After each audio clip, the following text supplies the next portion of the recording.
Hello and welcome to another episode of Monday Night Therapy. I'm John Johnston here with Todd. Todd is here.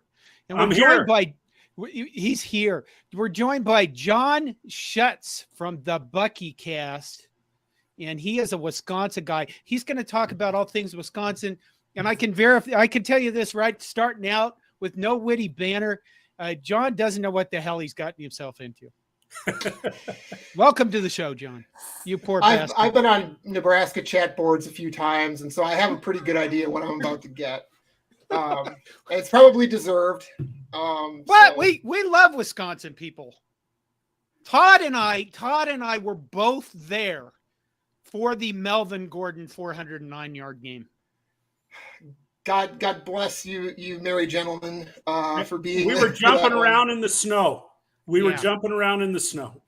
And both of us were yelling at the Wisconsin fans when they took him out at the end of the third quarter. Why the fuck are they taking him out of this game? Because if you're going to destroy us, just destroy us completely. Well, he had the record at that point. He didn't need to play anymore. I'm sure they didn't want him to get hurt. How were they supposed to know that the record was going to be broken a week later by, of course, an Oklahoma running back? Yep. But, yeah. I know that there seems to be a lot of, at least amongst super Nebraska fans, there seems to be a lot of anger at Wisconsin. Maybe not with you guys, but I expected nothing less than getting grilled. So really, fire away with the questions. Okay. Wisconsin. There we go. I don't know what else to do. Let's see. Todd, is there a lot of anger at Wisconsin? It's July. There's no fucking anger right now. Hey, wait till August or September. I come from it from a little bit different angle. I mean, when I lived in Northeast Iowa, we went to Madison for a long weekend. I mean, there is, and people will disagree with me, there is no better small city in the United States than Madtown. I mean, I won't disagree with you on that one. And we've got a mutual friend, John Kurt, who he thinks that's one of the greatest cities. It's a fun place to be. I went up there. I watched wrestling in that old Coliseum there. Yeah, in the field house. I watched wrestling up there. Sat out over at the Student Union. Sat out on that beautiful patio in the fall. There's a lot of good things about the University of Wisconsin. So I have a real hard time building up a lot of hate. Well, you come from a unique This position. is a love fest from you already. Yeah. Okay, well, I'll be a son of a bitch. This is great. This can keep going. Okay, I will say this, John. When we first joined the Big Ten and started playing, I heard from Husker fans that they were never going back to Wisconsin again, that Wisconsin fans treated them poorly. Some of them were like, students walked up to me and said, fuck Wisconsin. And they felt that, they didn't realize that or they said, fuck Nebraska. And they didn't realize that fuck Nebraska is a greeting, not a challenge. To which I always told them, your proper response is fuck Wisconsin, and everybody's friends after that. But go ahead. We should let him start talking, Todd. No question at him, John. Oh, yeah, that's what we do, isn't it? I look at Wisconsin with respect. They remind me of the way we used to be. There are a lot of parallels between Wisconsin and Nebraska. Barry Alvarez obviously, played football at Nebraska and tried very consciously to emulate how Nebraska had built its program at Wisconsin. And he didn't get to the national championship level, but compared to where Wisconsin was when he took over in 1990, it was miles and miles of difference. I understand that, I also need to talk about Madison. Okay. You truly can't appreciate what Madison is like unless you've lived there a while and you become used to the casual rudeness. People who ride bikes think they're bulletproof when they get on that bike in Madison. There's not a lot of just friendly greeting on the street and things like that.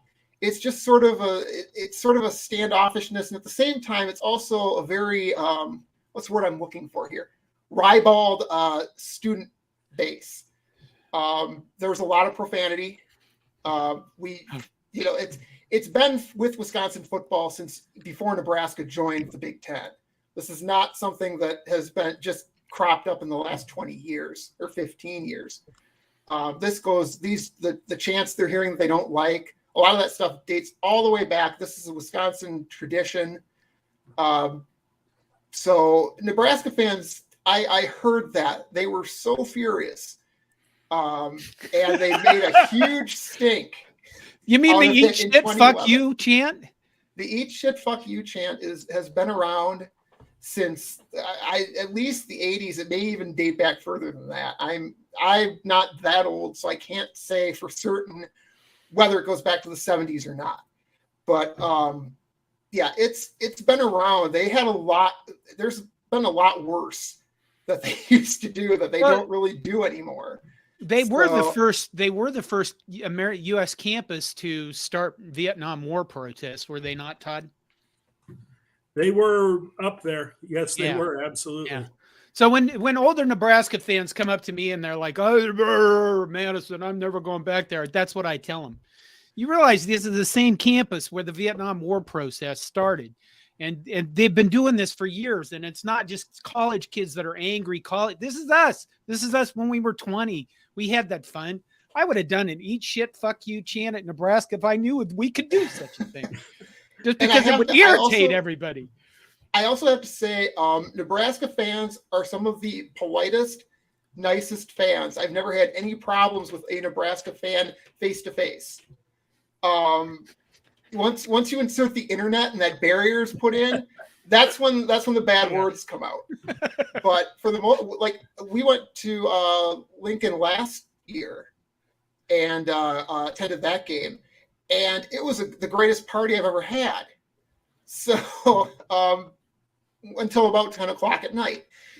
But anyway, no, I have no ill will towards Nebraska fans at all. I can understand this is a jarring experience for Nebraska, what's happened over the last, since they joined the Big Ten, essentially. It has not been a pleasant transition. It has not been without its bumps and scrapes. And I've seen some crazy conspiracy theories thrown out there about Barry Alvarez, trying to kneecap Nebraska and stuff like that. Like, that's not true. I'm pretty sure Barry Alvarez has made sure that Wisconsin would have a place next to Nebraska, and they would start a rivalry, and it just didn't go the way it was planned. And admittedly, that first game probably should have been at Nebraska. I think it would have been a better introduction to the two fan bases, because all we knew at that time was it's Nebraska. Oh my God, they're a blue blood. This is great for the Big Ten, and now we get divisions and all that stuff. So we were expecting, to beat, when we beat you guys in 2011. We were expecting, oh wow, we took down the juggernaut. This is going to be great. And everything just kind of flew off the rails after a little while. It was like, wow, we didn't expect this. John, Todd, take over. I'm gonna go to the bathroom and cry for a while. Well, John, I want to take you back a little bit further and perhaps even predate your landing on this planet with us here. Me or him? John, the BuckyCast, John. So okay. You'll know when I'm talking to you, John Johnston. Okay. So I had a long conversation about a guy who played for a team that we both mutually hate. They wear black and gold. Missouri. Different. But one of those long conversations over quite a few beers that went long into the night. He was a defensive lineman for that team. And we got him telling stories about some of his experiences out on the road.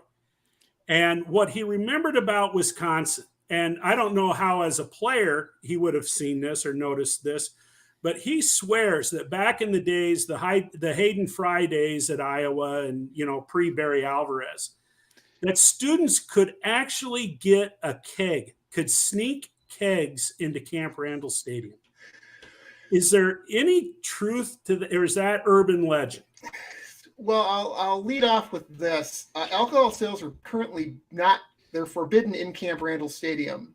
And the reason that happened was because a bunch of fans during the late 80s, when Wisconsin was truly like Northwestern god awful, ripped up one of the aluminum benches and passed it up and threw it over the side of the stadium. And this is, now mind you, I was a little kid then when this happened, so I don't know if there's any truth to this, but supposedly it hit someone down below, injured or maybe even killed them. And after that, alcohol sales were not allowed. So could they bring in kegs? Probably. I don't know that there was any real observation of the rules per se in the stands up until the Barry Alvarez years. And that incident that happened that caused, alcohol sales to be forbidden. Now Wisconsin's on the wrong end of this, and we're like the last school in the Big Ten that's going to allow beer sales in the stadium. How ironic that is. But I find a great deal of irony that there's no beer sales in Wisconsin. Yeah, I mean, in Camp Randall, trust me, there's a lot of beer sales going on in the rest of the area around it. Yeah. But anyway, I feel like that's going to go the way of the dinosaur here in the next couple of years, because they just can't leave that amount of money sitting there not able to collect it. But you know the story, Todd, about how you do that, right? I have no idea. I mean, you put the keg in a wheelchair. You dress the wheelchair up like an old woman. They didn't check us at the gates in the 80s, right? They just kind of looked at us. Remember our guys dressing up as women sometimes because they had female tickets? Yeah? Okay. Yeah. You put the keg in a wheelchair, and you dress it up as a woman, and you have the tube running out, and you have a guy holding the tube like it's a pulse, kind of you checking the pulse thing.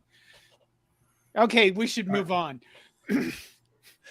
I don't know what just happened, but I'm suddenly like, wow, Nebraska. I look at Nebraska a whole different way now all of a sudden. Well, go ahead. I'm going to throw this one up. We can move forward with this. Chris Crawford writes, I was wanting Wisconsin to be our rival when we joined the Big Ten. Iowa just doesn't do it for me. And John, you mentioned a little bit, it's unfortunate, that it didn't get off to that back and forth kind of a start. But do Wisconsin fans consider Nebraska to be a rival at all? Or is Nebraska just another name on the schedule? Well, evidently the administration at UW does not consider Nebraska a rival because we didn't protect that rivalry.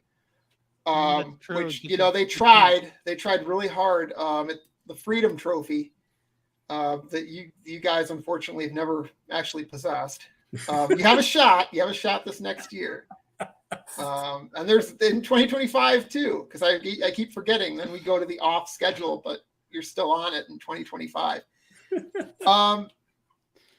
It got off so badly. I think when the Big Ten championship game happened in 2012.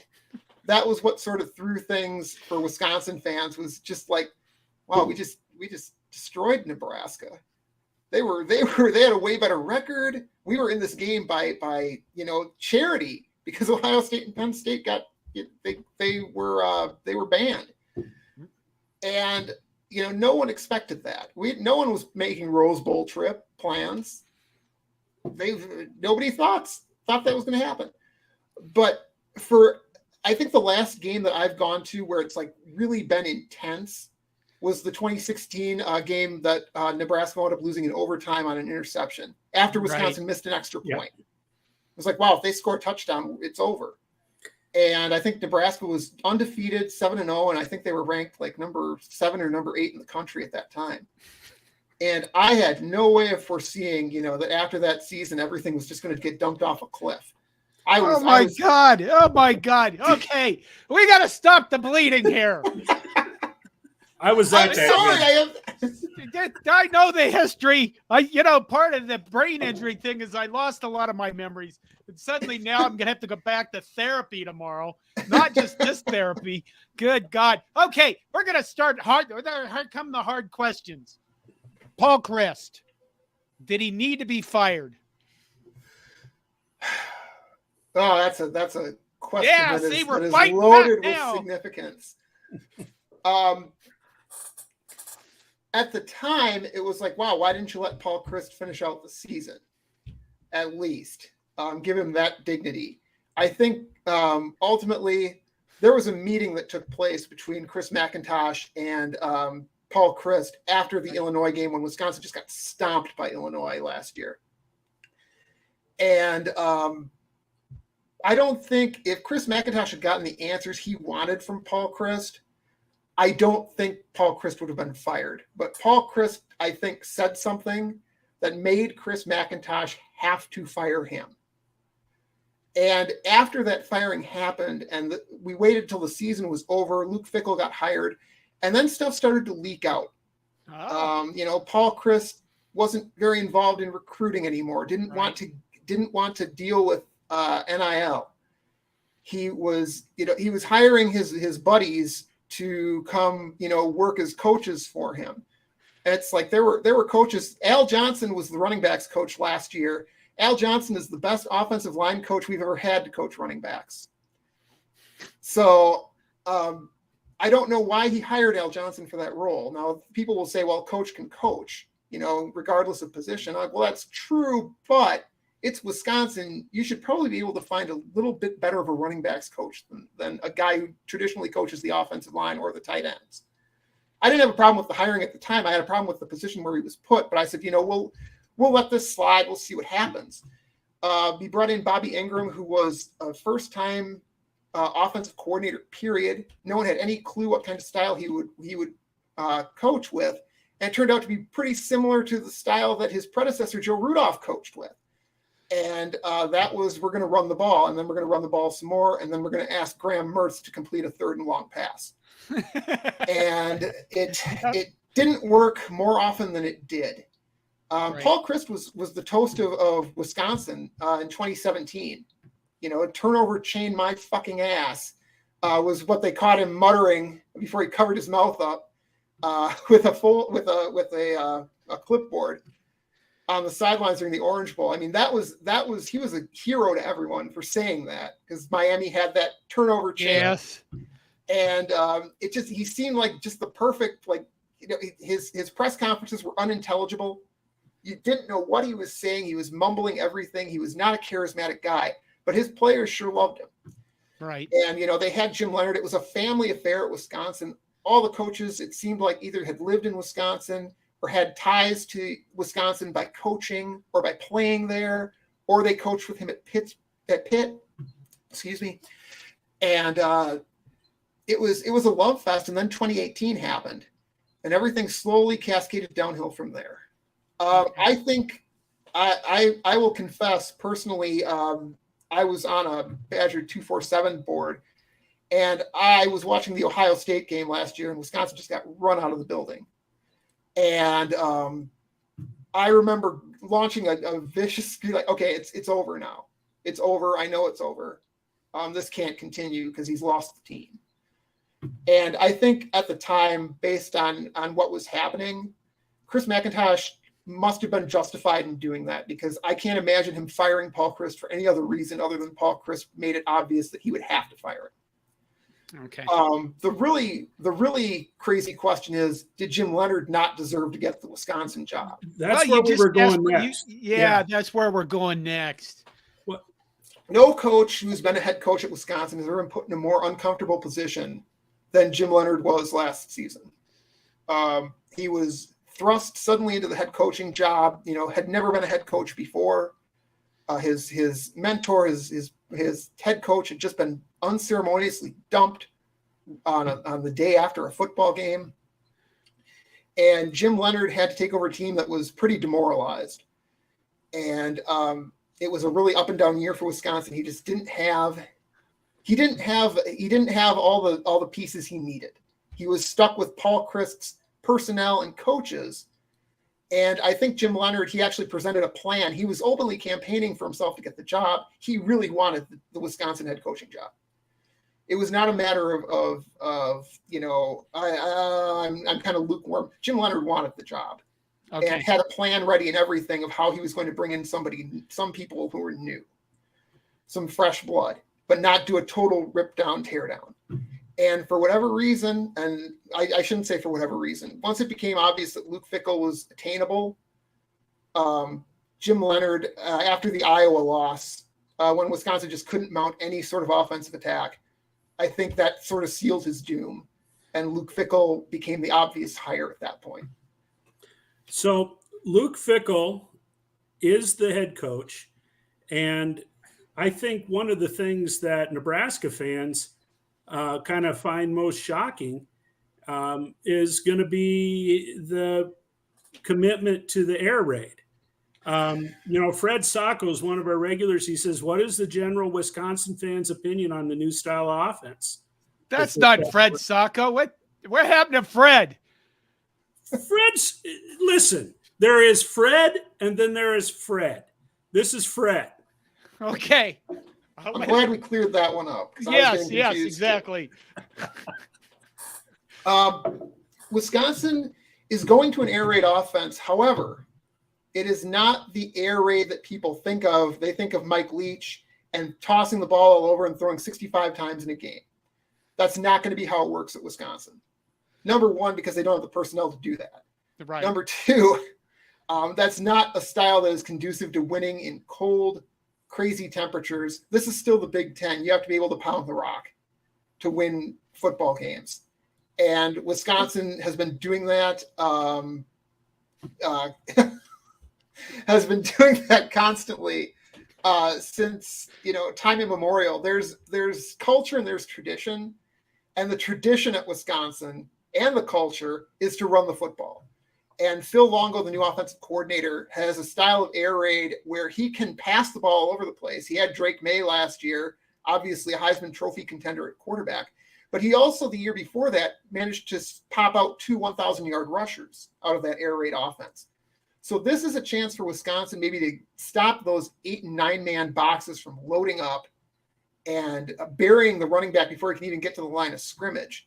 There's only so many blockers you can have on the front end of the line before you're getting overwhelmed. You can't have everybody blocking 2 guys. So this is a chance for Wisconsin to spread teams out, make them have to defend the pass finally. And, then hopefully that will open up more running back room out of the backfield. So when you heard it was Luke Fickell, what was your first reaction? Holy shit. Literally, that was my first reaction. Wow, we got Luke Fickell. Holy crap. Jim Leonhard's not going to be the head coach at Wisconsin. We entered a new stratosphere. The amount of money they're paying Luke Fickell, I think it's like $7.5 million a year. That's almost SEC money. And Wisconsin's essentially throwing down its mailed fist in the sand and saying, okay, no more of this crap. We're elevating our program here a little bit and our profile and saying, you know what, we're going to hire one of the top head coaches available out there. Nebraska did something similar. Matt Rule was one of the biggest names available out there. And obviously Nebraska also had to throw its somewhat less mailed fist into the ground and say, you know what, this crap has to stop. And that's essentially what Wisconsin did. Chris McIntosh made a big power move. And I did not expect that from Chris McIntosh. I expected him to be Barry Alvarez's successor, was how he would forever be known. And then after, 10 years, he'd retire or go somewhere else. But no, Chris McIntosh very clearly and definitively stated, I'm not going to settle for 9-win seasons. We're going for the gusto. Oh, be careful, be careful, be careful, be careful, be careful. I know. Here it comes.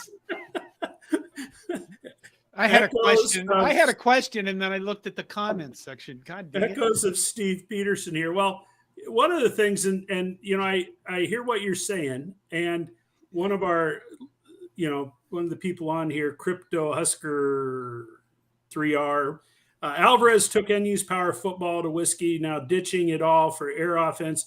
We go from our power running football to Callahan bringing in a passing offense. 20 years later, we're regret. This has been the big question, and it's the second half of my response about the new offensive style. Can the offensive lineman adapt to these new sets? they're going to be setting up in a completely different brand of football where they're going to, they're not necessarily going to be in a run blocking stance right off the bat. Can they adapt to that? Wisconsin's loaded with offensive line talent. I mean, most of these kids are 4-star, 5-star prospects. So it's not a question of talent. It's a question of how long is that transition going to take? And secondly, can the Badgers utilize and find a good quarterback? It's been a long time, over 10 years now, since Wisconsin had a really good quarterback. But there was that Wilson guy. Yeah, we don't talk about him much. What? Kind of the black sheep of the family. Really? Oh God, Russell Wilson could run for mayor of Madison. He'd be elected 5 times over. Probably get every vote. But yeah, Tanner Mordecai may or may not be that guy. It's really hard to, as Nebraska found out, it's really hard to judge whether a group of 5 coach is going to come in and be, a fantastic. He's going to be able to keep coaching like he did and recruiting like he did, and everything's going to transition over well. Luke Fickell's team did not run the air raid offense at Cincinnati. Right. But he's a defensive coach. Maybe that doesn't make much of a difference. That was another power move by Fickell then to I'm going to go hire Phil Longo. Phil Longo instantly upgraded the talent level at the quarterback position for Wisconsin in the space of about a month. Bringing in 3 4-star quarterbacks, all from the state of Texas. Wisconsin's got another 4-star quarterback from Texas. And now for 2025, they've got another probable, I can't say that yet. He's not been rated by any of the services, probable 4-star quarterback out of Texas again. So we know where Phil Longo's comfort zone is. And I'm curious to see. Tanner Mordecai made his bones at small schools, group of 5 schools. He had a terrible spring game, spring scrimmage. I was just going to ask that. Raise your hand if you watched the Wisconsin spring game. I was at the Wisconsin spring scrimmage. Were you? Did it fill you with dread? It kind of did. Because mainly it was, first of all, it was snowing, sleeting, and raining at the same time. That's right. Game. So the field conditions were not ideal. That being said, the Wisconsin offense seemed to run the ball pretty well. It was passing the ball that gave them fits. Right. And Tanner Mordecai is still a new quarterback. Even if he's a 6th-year senior, this is still a new system. This is still a new place. He's going to have to get used to playing conditions in the state of Wisconsin rather than, Oklahoma or Florida, or wherever he may have played before. It's not the South anymore. And it was a cold, frigid one in Wisconsin and for the spring scrimmage. And it probably threw him off a little bit. But it's still being installed. He had a ton of pressure in his face all the time. Like I said, the offensive linemen have to get comfortable with their blocking assignments. And Wisconsin's got to settle in all these new wide receivers that they brought in, all the tight ends who have been variously injured, have to move into their positions. It's just really a matter of getting that offense set and settled. Successful. I don't have a crystal ball. I can't say. Todd and I went to our spring game, and it was cold, wet, and miserable. The wind blew, and our new quarterback was like 8 and 9, or 8. He only missed 1 pass the entire game. It was probably warmer than it was in Wisconsin, though. I'll say that. Before we move off Fickell, you've talked quite a bit about the offense, Phil Longo, and that kind of stuff. Any idea about the special teams? What's Fickell's philosophy on onside kicks when you're up a tenuous 11 points early in the 3rd quarter? I mean, maybe you got any indication about the onside kick special teams game? I think Luke Fickell is willing to drive a knife into you if it gets a few more points in the polls. Paul Chryst was a nice guy. He didn't want to run up the score on people. He took Melvin Gordon out in the 408 rushing yards game.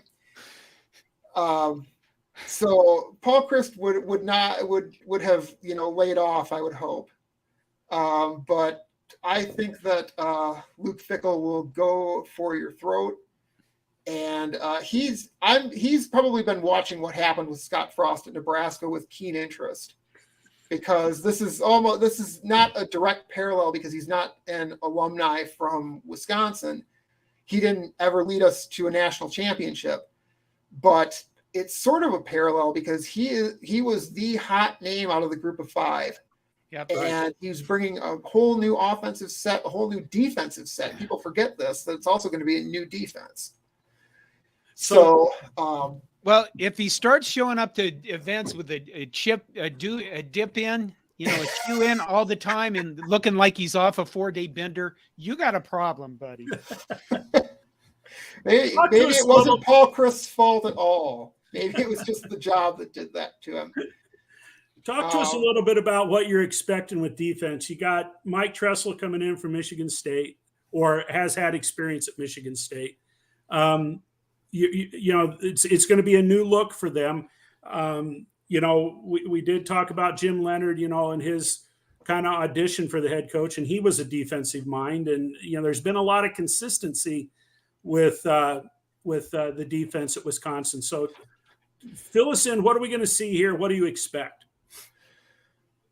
I expect there to be some players who are going to succeed massively in this new system, and I expect other guys are going to struggle because they're suddenly without a position. There's only one rush linebacker in this new defense. Actually, it's a variable front defense. So it could be a 3-3-5, it could be a 2-4-5, it could be a 4-2-5, depending on the down and the opponent. So unfortunately, there's not a lot of call for a lot of these edge rushers that Wisconsin has stockpiled in the last few recruiting classes. They've got quite a few guys stacked up. Daryl Peterson, TJ Bowlers, both Peterson was a starter last year. Bowlers, former 4-star recruit. Caden Johnson, former 4-star recruit. Aaron Witt. These guys are all jumbo outside linebackers. And will they be able to come in and rush with a hand in the dirt? Jeff Petrowski was brought in as a transfer portal guy. So they've got a bunch of guys who could probably be 4-3 defensive ends. But this is a 3-3-5 defense. And traditionally a 3-3-5, you've got some smaller linebackers mixed into there.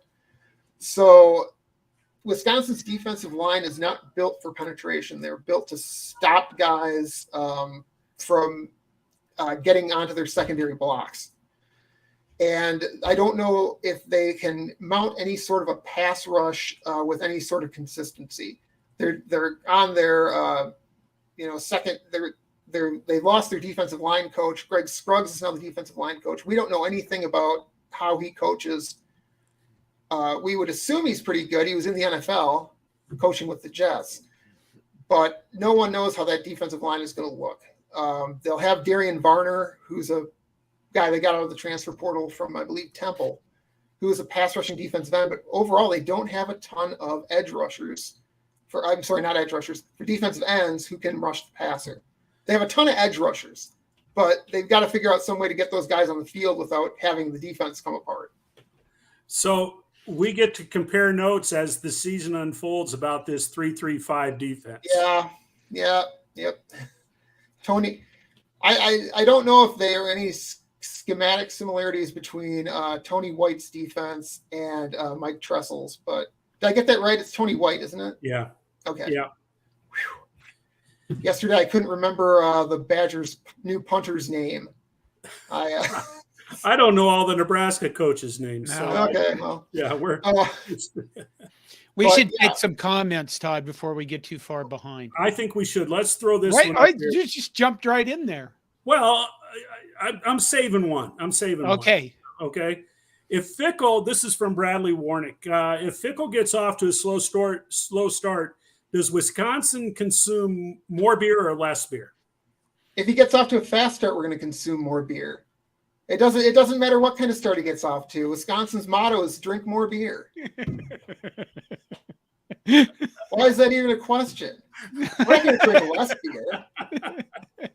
When is that ever an option in Wisconsin? My God, he's 35 minutes and he's fitting right in here. I tell you, okay, so I'm just going to take a short TO here because I got to tell a Wisconsin story. Short, I promise. So a weekend ago, 2 weekends ago, I'm in Dubuque at my granddaughter's first birthday party. Actually went over to Galena for the party. I had to get some of my favorite Spotted Cow beer, which they do not sell out of the state of Wisconsin. Nope. So I zip up to Dickeyville, to a little liquor store there in Dickeyville. Find out later they sell the third most Spotted Cow beer in the state of Wisconsin through this little grocery liquor store there. This lady, probably 70 years old, worked there for years, and she had to tell me the story back in 2016 when early on a Sunday morning, she worked Sunday morning to fill in on a shift. Some guy pulls in there with his buddy about 8 o'clock and says, "Do you have 65 cases of Spotted Cow?" And she goes, 65 cases? He says, "If you got 65 cases, I'll take them all. You won't have to touch any of them. I'll just get you the money and we'll load it up." And she says, "Well, we do have 65 cases." He had a mobile home. And so they loaded 65 cases of Spotted Cow beer into that mobile home, paid the bill, and she said, "Can I ask, where are you taking 65 cases of beer?" He says, "I'm from central Nebraska." And she says, "Oh, you were at the game last night, and so you need a lot of beer to cry in." And he says, "Well, that's true. But," he said, "I'm also taking my 65 cases back to my hometown in Nebraska so everybody can have a beer." He said it's the best beer that he's ever drank. So there's my little Spotted Cow, Wisconsin, Nebraska beer. If that had been me, those 65 cases wouldn't have made it past Omaha. It would have just been, no way. No, it's a thing. I'm willing to bankroll anyone who wants to make a Smokey and the Bandit remake with someone bootlegging Spotted Cow to Big and Little Enos Burdette down in Arkansas or somewhere. Georgia. I think it was Georgia. So yeah, I've been known to take a case or two down and sell some beer out of the back of my car. Really? To, you know, Well, it's cheaper than driving yourself. We've got a case here, and we've got a case earmarked for Texas, so we'll spread the love. Spread the love. Throw some questions up there, John. You've been paying a little bit of attention. Okay. Tony, the guy whose name we never get right, Weishland. John the Badger, does Wisconsin have any plans of putting a men's hockey team on the ice this winter? Oh, God, that's mean. Yeah. Yes, it is. Yes, Wisconsin's men's hockey will be putting a team out on the ice with new coach Mike Hastings. Tony Granato was everyone's favorite Badger when he was hired, and he is now probably everyone's most disliked alumni. Maybe really? outside of Paul Chryst. I don't dislike him personally. He's a nice guy, good coach. It just didn't work out. It didn't work out, and something had to be fixed. Wisconsin's men's hockey program has been in the gutter for the last 5 years. Our men's hockey program is a perfect parallel to your football team. Wisconsin was a blue blood, a powerhouse, and just they've been off the track now for 15 years plus. So I imagine they'll put a hockey team out there. How much success it's going to have, I don't know. We're in year one of a new coach. So here's another one from James Boardman. What do whiskey fans think of USC and UCLA joining the league? I use this term a lot, cautiously optimistic. Number one, because everyone loves to go out to California. California has a huge Wisconsin fan base, as similar to Nebraska. So everyone loves going out to the Rose Bowl. I'm sure everyone's going to want to go to games at the Coliseum. Wisconsin gets USC right off the bat when they join the Big Ten, similar to Nebraska. I think it'll be fun. It's fun to always introduce new blood. It's way more fun than when we pulled in Maryland and Rutgers. I was not excited about that one. This one, I think I'm legitimately excited myself because it was a power move by the Big Ten. It had to be done, or they would have fallen behind the SEC. I know that now Nebraska finally has some geographic rivals that they can line up. You guys being a West Coast team and all. Yeah. Yep. As far as we're concerned. Okay. Mike Corrigan asks, what did I do with the shirt? Because I did a YouTube short asking what the hell should I do with this. I have done nothing with it yet, but it is probably going into the rag box, and I don't ever want to see it again. I did appreciate some of the comments. One of the commenters on that YouTube video said I should use it as a gag to gag myself and stop my Scott Frost hate. Oh, there are still Scott Frost fans in Nebraska? That I don't know. I didn't know what that really, I kind of thought that's a very unique response. So, but I have done nothing with the shirt yet, but it will probably be, it will be gone. It'll be gone from my site. So I don't bring it up again because we're entering a new time, both us and Wisconsin, where we have new exciting coaches and new things to look forward to, and the hell with the past. Well, Braylon Allen comes back, right? Braylon Allen is back. Like I said, hopefully with new running back lanes that he can run into that aren't occupied by 3 linebackers, he'll be able to get a little more momentum going. I saw a lot of dancing in the hole last year. He has a legitimate running backs coach now, a very young running backs coach, but still a legitimate running backs coach. And I'm hoping to see him rebound and have the sort of year as a junior that we expected from him as a sophomore. So he also can't play softball worth a damn. I'm sorry, really? Braylon, if you ever see this, you're not the greatest softball player. He has a charity softball game every year in Fond du Lac. So I watched him play with my son this year. He's only okay. Sorry, Braylon. Stick to your day job, Braylon. You do that one pretty damn good. Receivers.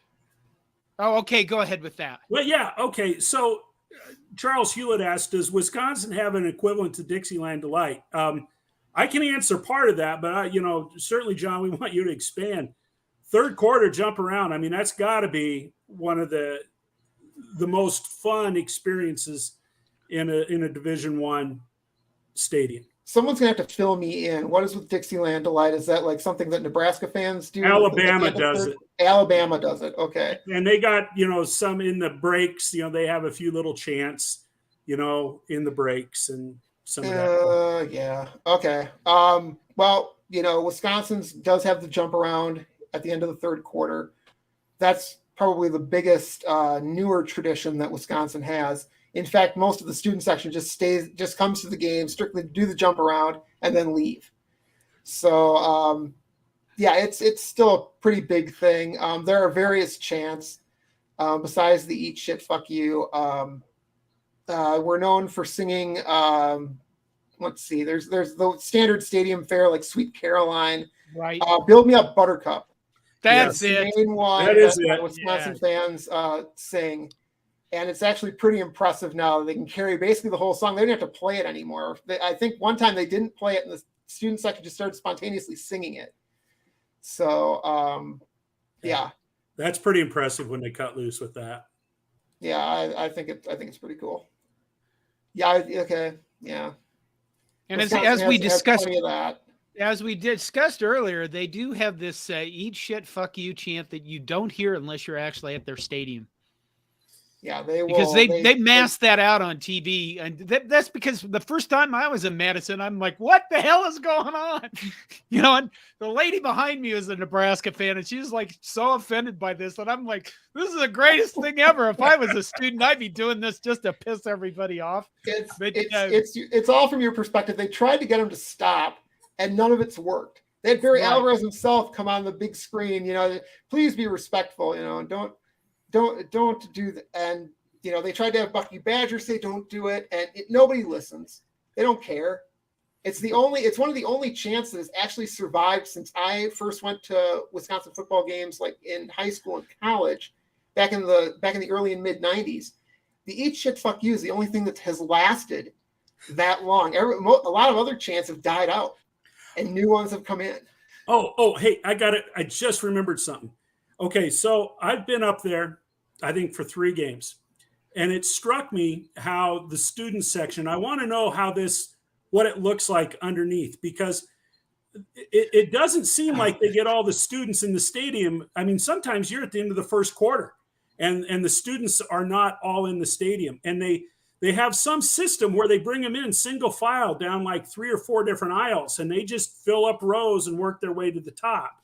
Is there a plan for all of that, or how does that all work? It works very badly. Let me say that first off. I'm not a fan of it. I used to get very mad at the student section for not being there until midway through the second quarter. And then I realized it's not the students who are not showing up. It's the fact that they seat them so slowly. I think that came out of, I may be wrong on this, but I'm going to surmise what it came out of was when they had that crushing incident in 1993 against Michigan. We beat Michigan. Student section surged forward and got trapped in between a chain link fence and the people behind them. It could have been incredibly tragic. We've seen things happen at soccer stadiums similar where dozens of people are killed. But no one died, fortunately. But I think that was brought in as kind of a way to maybe control the student section and control where they were sitting and how quickly they were getting into the stadium. But it's terrible because it looks bad on TV. Number one, the student section is only a third full at kickoff. Those students are there. They're just standing in line. And there's got to be a faster way. I am not a planning expert, so I can't really say what that way is. But I have a feeling that's going to be addressed eventually here because it's a terrible look for Wisconsin. That student section is one of the things that Wisconsin's known for. And for them to be seated so slowly is just, it is kind of crushing to the whole fabric of how games unfold. When you have an 11 a.m. kickoff, most people aren't even awake at 11 a.m. in Madison on a Saturday. So getting as many people into the stadium as quickly as possible should probably be the optimum goal, especially in that student section, which is the loudest part of the stadium. So receivers, we got Braylon Allen isn't your only running back, but you also didn't you bring some 4-star receivers or something in through the transfer portal? Yep. We actually brought in 4, and only one of them was a 4-star in recruiting. That was CJ Williams, who we got from USC. Bryson Green came in from Oklahoma State. He's a guy who may very well beat out CJ Williams for a starting spot. And they also added from Cincinnati Quincy Burrows and Will Pauling. Will Pauling looks like he is going to be the starter in the slot. He beat out previous starter there, Skylar Bell. And Skylar Bell is not a bad football player. So Wisconsin went from having a very thin receiving core with only 3 or 4 decent wide receivers to suddenly having 8, 9, 10 wide receivers who could all conceivably see significant time. Not all of them will. I believe Phil Longo said something about 6 wide receivers being rotated in, 6 to 8. Wisconsin could probably do more. They've got way too many wide receivers now, in my opinion. But CJ Williams, tremendous talent. Wisconsin hasn't had a wide receiver of that caliber, I don't think, ever in the recruiting rankings era. So he is a guy who brings in a big body, not incredibly fast, but just makes things happen on the field with his athleticism. So I'm really looking forward to seeing him. Bryson Green's a big-bodied kid. Wisconsin doesn't have a lot of big wide receivers. So those 2 guys coming in I think will really help jumpstart that passing game.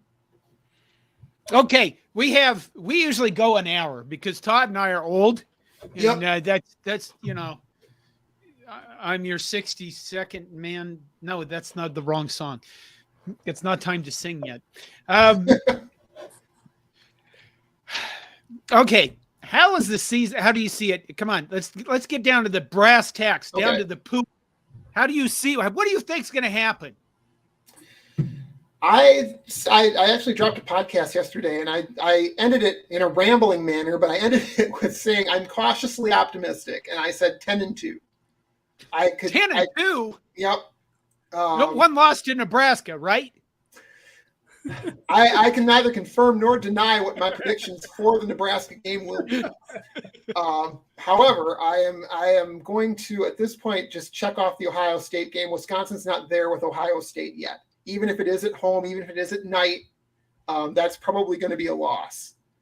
And there's always going to be that one game that sneaks up and bites Wisconsin in the ass every single year.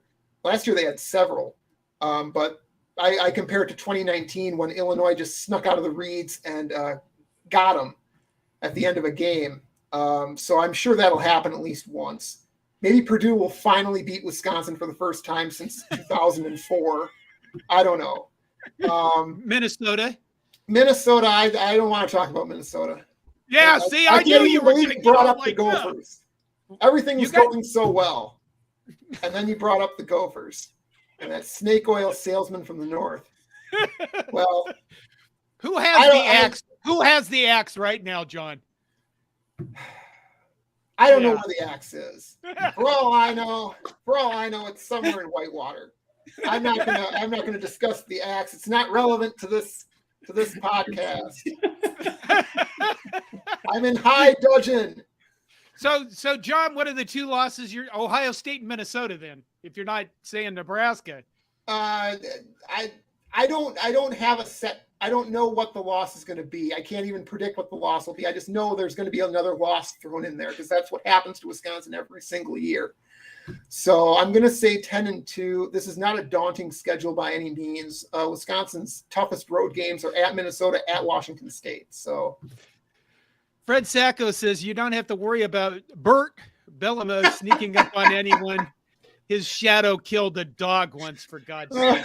There's the Fred. There's the Fred we know and love. I will never forget seeing Brett Bielema on a windbreaker last year. It looked like he looked like a blimp that had been strapped down. Because he had a cord wrapped around himself. So it had drawn the windbreaker taut over him. And I was like, wow, that is the dictionary definition of plump right there. He looks good in orange. That Illinois orange is really, thins him out a little. It's a good color for Bert. Yeah. So you're literally picking 10-2 for a first year coach. Here's what I think. I did a video earlier I released it this morning, I guess. It's like a long 30-minute YouTube video, but in it I basically picked what success fit is for each team. For Minnesota, I said beat Iowa because PJ Fleck can't beat Kirk Ferentz. Notice I didn't say beat Wisconsin because I've already done that. Pow. And then for Wisconsin, what I said was, when you look at the coaches and you look at the teams in the Big Ten West for its last year in existence, I think there's two coaches that have a very high ceiling, and that is Luke Fickell and Matt Rule. And I think Matt Rule, his MO is it takes him a year to get going. But, Luke Fickell, for Wisconsin, I said, you have a really high bar for success. It is win the Big Ten West. Do you think who's going to win the Big Ten West? Do you think it's going to be Wisconsin? It's either going to be Wisconsin or Iowa. Okay. All right. That's what I would pick. And what do you think of Iowa? Just said, we have like 6 minutes left. The Iowa rivalry for Wisconsin was a lot hotter back in the late 90s, 2000s, early 2010s. Now it's just sort of a mutual, we're standing in opposite corners, bleeding, panting, staring at each other crossly, but it's sort of a grudging respect now because, Iowa has had terrible offense, but their defense is just so damn good. Yeah. Yeah. They'll probably have another great one again this year, and they've actually added players who can maybe make an offense work. Yeah. Even for Brian Ferentz. Yeah. A quarterback that can actually complete a pass. Yeah, they were short of one of those last year, and except against Wisconsin, it really came back to haunt them. Against Wisconsin, by that point in the year, everyone on offense had forgotten how to play football or was injured. So, okay, what else do we have, Todd? Have we covered all the bases? Did you go to Wisconsin, John? Actually, no. That's a funny story. I have lived in the Madison area all my life. Oh, wow. And I grew up in a small town called Wanakee, just north of Madison. Okay.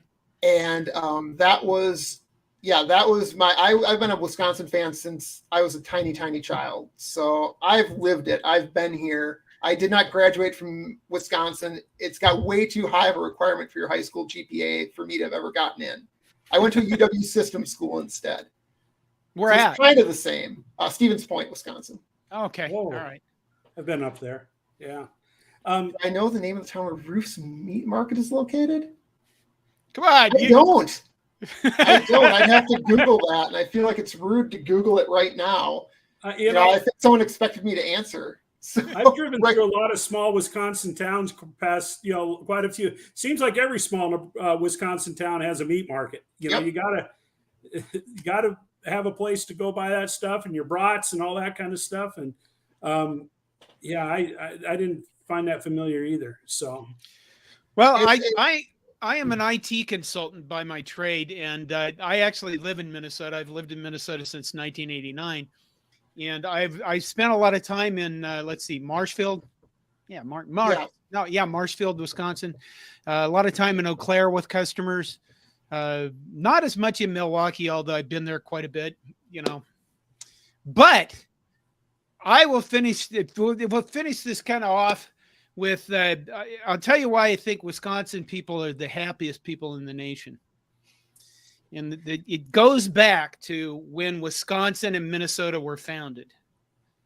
And people were coming into Wisconsin, and they're starting to settle it, and they're starting to come in, and they would start to be building towns. And some guy would raise his hand and he'd say, hey, we need a rule about da-da-da. And some other person would go, hey, you son of a bitch. If you want fucking rules, you're going to have to go across the Mississippi. That's where they like rules.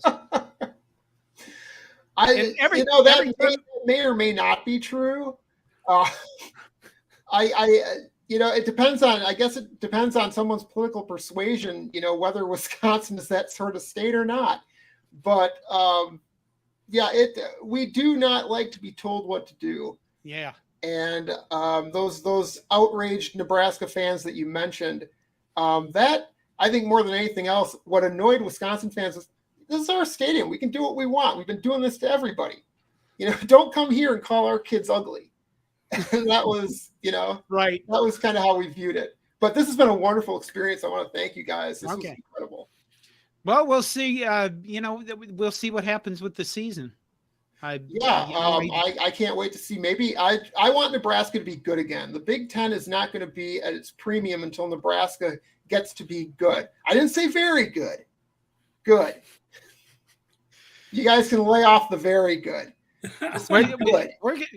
Matt Rule, Luke Fickell battling it out for the top of the Big Ten. They will be tied together for as long as Nebraska, as long as they're coaching at Wisconsin and Nebraska. So, because you know what else is going to happen this season?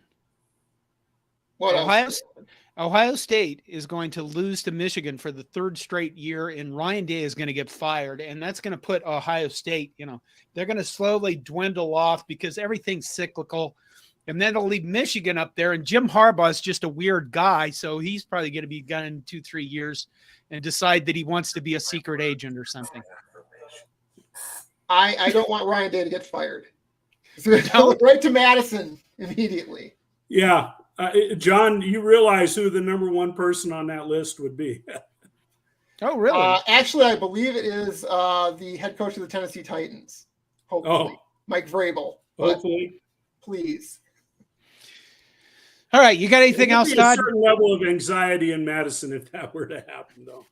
Yeah, there probably would be, but we have to wait and see how the season shakes out. Yeah. We did not talk about Wisconsin volleyball. Well, we had a few comments on there, and that's been a one-sided rivalry too. Yeah. Yeah, lately it has definitely been a one-sided rivalry. What can I say? We know how to handle Nebraska. Barry inoculated us well. Except in baseball. Well, we can't. That's not even fair. We can't do anything about that. Well, are you guys going to have a baseball program again ever? Shakes the crystal ball. Future uncertain. I don't know. It's going to require a big money donor to come in and contribute money towards a stadium, probably, and the maintenance of the team. And then they have to add 2 women's sports to equal everything out. Oh, really? So, okay. Yeah, I don't know what women's sports they would then add. Probably field hockey and maybe gymnastics, but that has to happen. And they don't, even with the Big Ten money now, they don't really have the finances to do that. Okay. All right. Well, that'll be our last question. You know how we usually just sign off this show by saying goodbye. So good night, John. Good night, Todd. Good night, guys.